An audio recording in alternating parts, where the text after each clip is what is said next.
Assalamualaikum warahmatullahi wabarakatuh. Kembali lagi di RMB Mistis. Dan pada video kali ini, portal RMB akan menceritakan kisah pinggir kota dalam kemasan cerita misteri. Cerita kali ini berjudul Suara Erangan dari Gubuk Tua, bagian kedua karya Widya Yasmin. Lalu seperti apa kisah selengkapnya? Langsung saja dan selamat mendengarkan.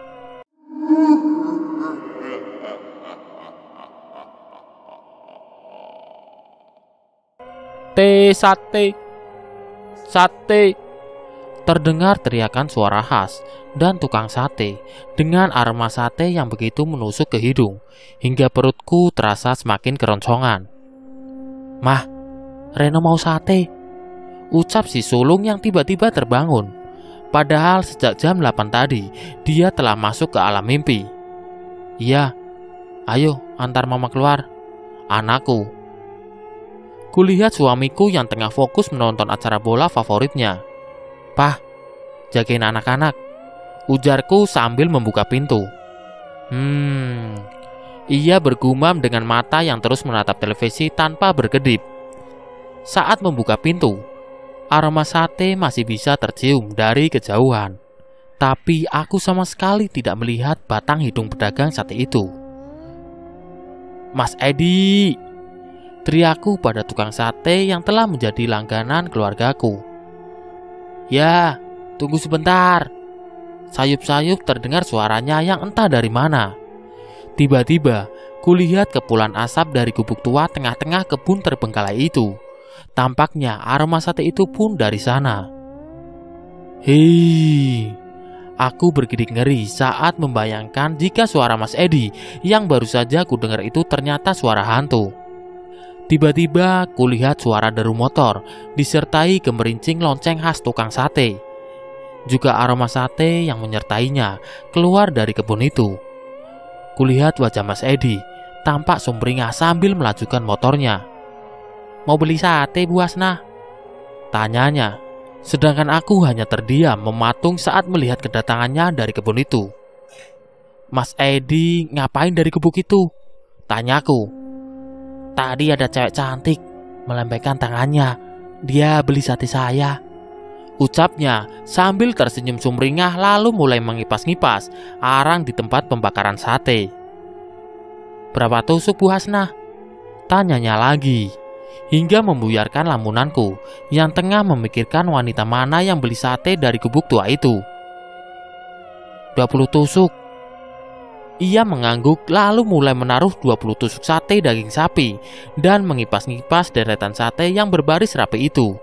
"Wanita yang di gubuk itu tadi siapa ya?" tanyaku masih penasaran. "Saya nggak kenal.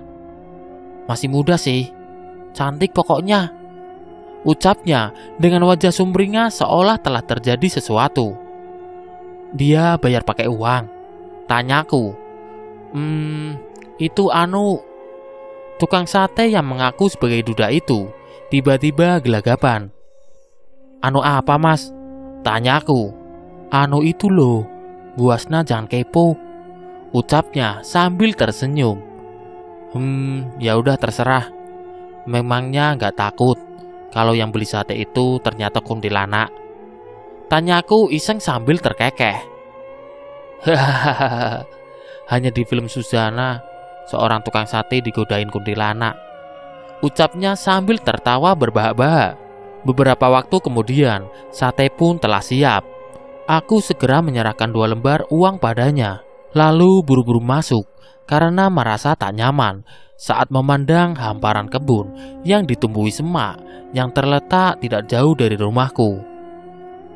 Dulu saat kebun itu masih dikelola oleh pemiliknya, aku merasa nyaman tinggal di rumahku. Karena setiap pagi selalu melihat hamparan paprika yang terlihat menyejukkan mata. Selain itu, pemiliknya selalu membagi kami 1 kilo paprika setiap panen. Setelah kebun itu terbengkalai, aku jadi merasa tak nyaman dengan keberadaan kebun yang dipenuhi semak berlukar itu. "Mana satenya, Mah?" tanya Randy, anak kedua yang tiba-tiba terbangun saat mencium aroma sate. "Ayo kita makan sama-sama," ucapku sambil buru-buru ke dapur untuk mengambil piring dan menyajikan sate itu. Kulihat mereka semua tampak lahap memakan makanan favoritnya itu. "Kamu kenapa melamun?" tanya suamiku. "Tadi tukang sate itu keluar dari gubuk tua tengah kebun," ucapku sambil kembali termenung. "Biarkan saja, mungkin ada orang yang menginap di sana," ucap suamiku santai. Gubuk tua itu awalnya tempat tukang kebun yang bekerja pada orang bule itu beristirahat dan menaruh pupuk juga peralatan bertani. Tapi saat pemilik kebun pulang ke luar negeri, tukang kebun itu pun dibawa ke sana hingga kebun gubuk itu terbengkalai. Beberapa waktu lalu, sebelum kejadian naas yang terjadi pada Vina dan Doni, gubuk tua itu kerap kali disinggahi oleh orang-orang yang sedang dalam perjalanan jauh, lalu kemalaman. Mereka biasa menginap di gubuk itu, daripada tidur di emperan toko. Dulu, terkadang ada pula pemuda yang sengaja nongkrong di sana untuk bakar-bakar singkong, sambil memainkan gitar dan bercandaria juga mojok dengan pacarnya masing-masing. Setelah kejadian itu, aku sangat yakin tak ada lagi orang yang berani singgah di sana. Setelah selesai melahap sate, kulihat kedua anakku kembali ke tempat tidur, sedangkan suamiku masih fokus menonton acara bola. "Sudah malam, Pak. Ayo kita tidur," ajakku. "Tanggung, dikit lagi," sahutnya. Karena ngantuk, aku masuk ke kamar duluan. Kulihat anak bungsuku tengah terlelap. Aku mengecupnya dengan lembut lalu berbaring di tempat tidurku. Kring, kring. Terdengar suara lonceng tukang sate itu yang bergemerincing dengan nyaring di depan rumah. Karena penasaran, aku mengintip dari balik gorden.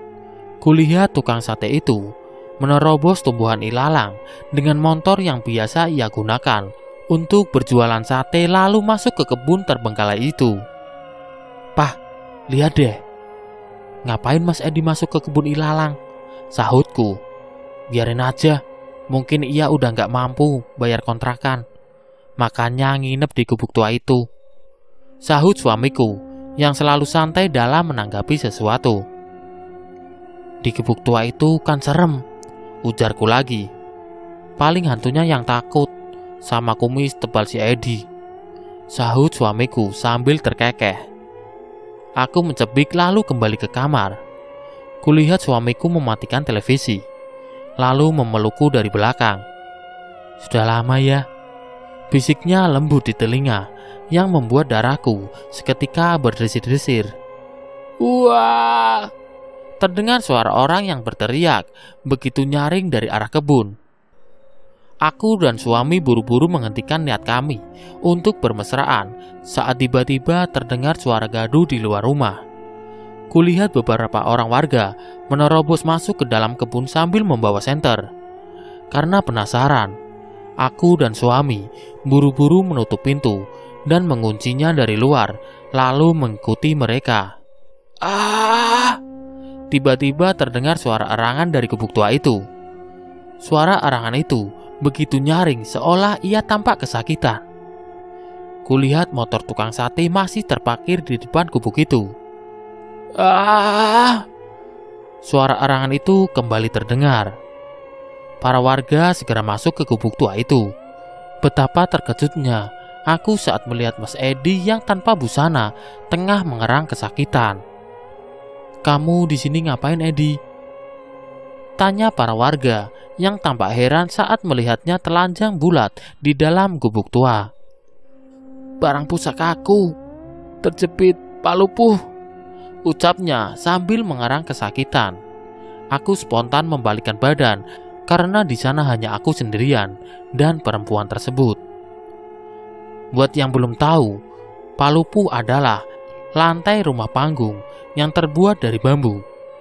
Setelah itu aku buru-buru mengajak suamiku pulang karena merasa geli melihat pemandangan yang tak seharusnya kulihat. Suamiku mengantarku pulang sampai ke rumah. Tapi setelah itu, ia buru-buru kembali ke gubuk tua itu untuk menolong Edi, juga karena penasaran mengapa kejadian itu sampai terjadi pada Edi. Saat itu, perasaanku campur aduk antara ingin tertawa dengan kekonyolan Edi, tapi ada rasa seram juga karena bisa saja ada kuntilanak yang melambaikan tangannya pada Edi sehingga ia bisa telanjang bulat di dalam gubuk itu. Setengah jam kemudian, suamiku kembali dari gubuk tua itu. "Gimana kondisinya Mas Edi, Pak?" tanyaku. "Kasihan, anunya dia lecet, tergores palupuh," sahutnya. "Ih, ngapain sih yang kayak begituan diceritain sama aku?" Aku merasa geli saat mendengarnya. "Barusan kan nanya keadaan Edi," ucapnya sambil menutup pintu lalu menguncinya rapat-rapat. "Maksud aku, kenapa Edi bisa berada di gubuk itu malam-malam begini? Telanjang bulat pula. Katanya ada cewek yang beli sate sama dia, tapi bayarnya pakai nganu. Tapi ternyata wanita itu hantu. Untung saja barang pusaka Edi tidak hilang," ucap suamiku sambil terkekeh dengan kekonyolan Edi. "Ada-ada saja sih dia," ucapku sambil menggeleng. Setelah kematian Vina, kampung tempatku tinggal menjadi horor. Setelah Mas Edi yang diganggu sosok hantu wanita, yang mungkin saja itu arwah Vina. Banyak hal menyeramkan lain yang terjadi setelahnya. Seringkali ku dengar suara arangan kesakitan dari gubuk tua itu. Suara rintihan dan suara tangisan wanita yang begitu menyayat hati. Selain itu, beberapa warga juga pernah melihat penampakan Vina yang kerap kali melambaikan tangannya di depan gubuk tua itu. Semua peristiwa horor itu membuat banyak warga yang merasa tak betah berada di rumahnya. Hingga banyak di antara mereka yang awalnya tinggal tidak jauh dengan kebun itu memutuskan untuk pindah. Begitu pula dengan kedua orang tua Vina. Mereka diam-diam meninggalkan rumahnya tanpa pamit ataupun memberitahu siapapun kemana mereka pergi. Tampaknya mereka masih marah dengan sikap warga yang telah mengucilkan mereka sekeluarga, hingga akhirnya Vina nekat bunuh diri. Tinggallah keluargaku yang tersisa, beserta keluarga Bu Sri juga, tetangga lainnya yang tinggal lumayan jauh dari rumahku, karena terhalang perkebunan terbengkalai yang lumayan luas. Malam itu, hujan turun begitu derasnya, disertai petir yang menyambar-nyambar. Aku menoleh ke arah jam dinding, yang jarumnya menunjuk ke angka 11. Malam semakin larut, tapi mataku begitu sulit untuk terpejam. Kulihat suami juga anak-anakku telah tidur dengan lelapnya. Entah mengapa, pikiranku terus melayang membayangkan raut wajah Vina yang tergantung dengan keadaan mata yang membelalak dan lidah yang menjulur keluar hingga membuatku bergidik ngeri saat membayangkannya. "Vina, semoga Allah mengampuni semua kekilafanmu," gumamku. Tiba-tiba suara lolongan anjing membuat tersentak kaget. Suara lolongan anjing itu terdengar begitu nyaring di telinga. Tampaknya hewan itu tengah menggonggong ke arah gubuk tua itu. Tanpa harus kuintip, aku sudah bisa memastikan kalau hewan itu pasti tengah melihat penampakan arwah Vina. Suasana terasa sunyi dan senyap. Tak ada satupun warga yang mau berkeliling untuk meronda. Tampaknya mereka takut bertemu dengan arwah Vina yang sering gentayangan. Sayup-sayup ku dengar suara lelaki yang mengerang kesakitan. Walaupun aku sangat takut, tapi rasa penasaranku memaksa untuk membangunkan suamiku. "Pah, bangun," ucapku sambil menggoyang-goyangkan tubuhnya yang tengah terlelap. Namun, bukannya bangun, ia malah mendengkur lebih keras. Tampaknya ia begitu kelelahan di tempat kerja sehingga aku tak berani membangunkannya. Suara arangan itu terdengar semakin nyaring hingga menyayat hati. Tapi aku benar-benar tak berani untuk memastikan apa yang tengah terjadi. "Bang, bangun bang," ucapku lebih keras. Namun, Suamiku seolah dibius. Ia sama sekali tak bereaksi. Tampaknya ia begitu mengantuk dan malas menanggapi kekepoanku. Tiba-tiba hujan turun lebih deras, sehingga aku tak lagi mendengar suara apapun selain suara guyuran air hujan. Aku segera memejamkan mata sambil menutupi seluruh tubuhku dengan selimut. Tiba-tiba terdengar suara azan berkumandang. Aku menoleh ke arah jam dinding. Ternyata sudah subuh. Terdengar suara kokok ayam jantan yang bersahutan dengan suara teriakan seorang wanita yang sudah tak asing bagiku. "Pah, bangun dong!" ucapku sambil menggoyang-goyangkan tubuh suamiku yang masih saja mendengkur. "Ada apa sih?" tanyanya sambil tersentak kaget dan celingukan. "Papa, denger gak suara orang yang berteriak-teriak di luar?" tanyaku. Kami berdua lalu terdiam sambil mendengarkan suara itu. "Doni, Doni!" teriak Bu Sri, sehingga membuatku juga suamiku berlari keluar rumah. "Ada apa, Bu? Kok teriak-teriak padahal masih subuh?" tanya suamiku dengan wajah bingung. "Doni hilang," ucapnya dengan wajah sedih. "Hilang kemana?" tanya suamiku sambil mengucek kedua matanya yang belum cuci muka. Jendela kamarnya tiba-tiba terbuka, seperti ada seseorang yang membobolnya. Selain itu, Doni juga menghilang entah kemana, ucapnya dengan wajah berkaca-kaca. "Doni, Doni!" Tiba-tiba kulihat Pak Ramdan yang juga tengah selingukan mencari Doni. Sebenarnya semalam saya mendengar suara erangan dari gubuk tua itu, tapi saya tak berani untuk memastikan apa yang terjadi. Saya takut, ucapku. "Kenapa nggak bilang?" tanya suamiku yang membuatku geram, lalu mencubit tangannya. "Semalam papa tidur kayak kebo. Aku udah teriak-teriak, tapi sama sekali tidak ada reaksi," ucapku. "Ayo, kita semua pergi ke gubuk tua itu," ajak Pak Ramdan dan Bu Sri sambil berlari ke gubuk itu. Gegas aku dan suami mengejar mereka untuk memastikan apakah Doni ada di sana atau tidak. Setibanya di gubuk tua itu, betapa terkejutnya kami saat melihat sesosok tubuh lelaki yang tergantung di langit-langit gubuk dengan kondisi yang mengenaskan. Matanya terbelalak dengan lidah yang menjulur keluar, seolah mengguratkan rasa sakit yang begitu hebat. "Ah, Doni!" pekik Bu Sri sambil menangis meraung-raung. Begitu pula dengan Pak Ramdan. Ia tampak terpukul dan berniat untuk menurunkan tubuh putranya itu. "Stop, Pak. Jangan dulu menyentuh tubuh Doni," ujar suamiku tiba-tiba. "Kenapa tidak boleh? Apa kamu harus membiarkan anak kami yang tergantung di sana?" bentak Pak Ramdan sambil menangis meraung-raung. "Coba perhatikan baik-baik. Tampak luka lebam di sekitar wajah, juga bagian tubuh Doni. Tampaknya ada seseorang yang menganiayanya," ucap suamiku sambil meraih ponsel dari saku celananya lalu menelpon polisi. Beberapa waktu kemudian, polisi datang dan menurunkan tubuh Doni yang begitu menyayat hati. Dari luka lebam di sekujur tubuh Doni, juga kesaksian Bu Sri yang mengatakan bahwa jendela kamar Doni ada yang membobol. Sudah dipastikan bahwa Doni telah dianiaya lalu digantung hingga meregang nyawanya. Semua itu begitu menyayat hati setelah semua penderitaan yang Doni alami. Mengapa masih ada orang yang tega menganiayanya dengan cara setragis itu?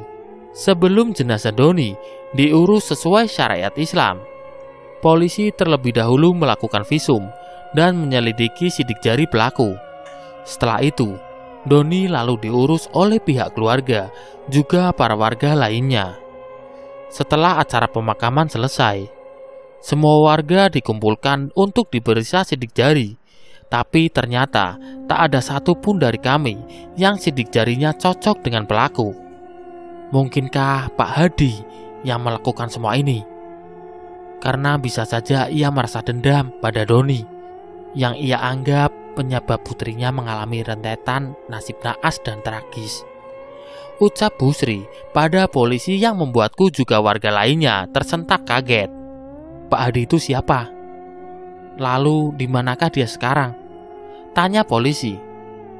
Pak Hadi adalah ayahnya Vina, seorang gadis yang bunuh diri setelah mengalami gancet dengan putra kami.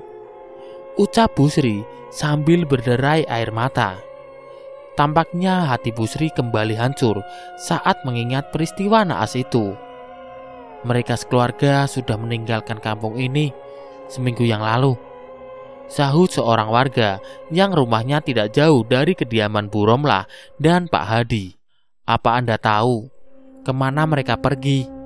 Tanya polisi.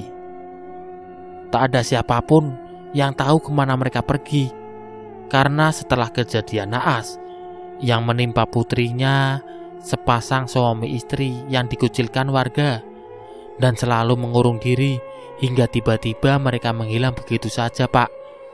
Ucap Pak Anas. Para polisi lalu mengarahkan jajarannya untuk mencari keberadaan Pak Hadi juga Bu Romlah. Polisi mencari keberadaan Bu Romlah juga Pak Hadi, hingga akhirnya mereka berdua bisa ditemukan dari desa sebelah. Namun, dari hasil penyelidikan, sidik jari mereka tak ditemukan di tubuh korban. Semua itu membuat polisi bingung, karena selain Bu Romlah dan Pak Hadi, tak ada orang lain yang memiliki motif untuk menganiaya Doni hingga menghilangkan nyawanya. Kejadian pembunuhan itu membuat situasi kampung tempat tinggalku menjadi semakin mencekam. Para warga mengusulkan untuk merobohkan gubuk tua itu agar suasana sekitar tidak terlalu menyeramkan. Tapi rencana itu dilarang oleh polisi, karena para polisi masih melakukan penyelidikan di gubuk tua itu. Mereka masih berharap menemukan sesuatu yang bisa mengarah pada pelaku. Malam itu seperti biasa, aku akan merasakan suasana yang sangat mencekam dan tak bisa tidur. Padahal setelah seharian mengurus rumah dan 3 bocil seharusnya aku bisa melepas penat. Tiba-tiba, terdengar seseorang melompat pagar rumah di samping tempat tinggalku. Padahal rumah itu sudah beberapa hari kosong, karena pemiliknya tengah pergi keluar kota. "Pah, bangun deh," ucapku sambil mengelikitik pinggang suamiku, karena aku tahu dia tak akan bangun jika hanya kugoyang-goyangkan. "Apa sih, Mah? Papa ngantuk banget nih. Beberapa hari ini selalu banyak kerjaan di tempat kerja," ucapnya sedikit bergumam dengan mata yang masih terpejam. "Barusan Mama dengar suara orang yang melompati pagar rumah sebelah," ucapku. "Tapi Papa nggak bisa bela diri. Kalau itu penjahat, nanti Papa yang bonyok," ucapnya masih dengan mata yang terpejam. Pengecut banget jadi suami. Kan bisa ke pos ronda, terus mukulin kentongan biar semua warga keluar, ucapku. Tapi kan banyak warga yang meninggalkan rumahnya. Hampir semua tetangga yang rumahnya dekat dengan kita udah nggak ada. Tinggal warga lain yang rumahnya agak jauh, sahutnya lagi. "Kita coba dulu aja, Pak." Aku terus ngotot, karena pemilik rumah sebelah itu lumayan baik padaku juga anak-anak. Rasanya tak tega jika aku membiarkan rumahnya dijarah maling. Suamiku akhirnya beranjak dari tempat tidurnya. Buru-buru cuci muka, lalu membawa balok pemukul. Setelah itu kami pergi ke pos ronda untuk membangunkan para warga. "Maling! Maling!" teriak suamiku sambil memukuli kentongan. Tiba-tiba banyak warga berdatangan mendekati kami. "Ada apa?" tanya salah seorang warga. "Tadi saya mendengar seseorang melompat pagar rumah Pak Sugiyarto," ucapku. Setelah mendengar penuturanku, mereka semua pergi ke sebuah rumah yang lumayan besar yang terletak tidak jauh dari rumahku.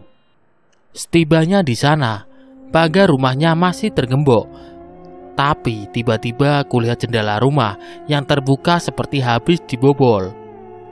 Aku segera menelpon Bu Sugiarto, tapi katanya ia ada di luar kota.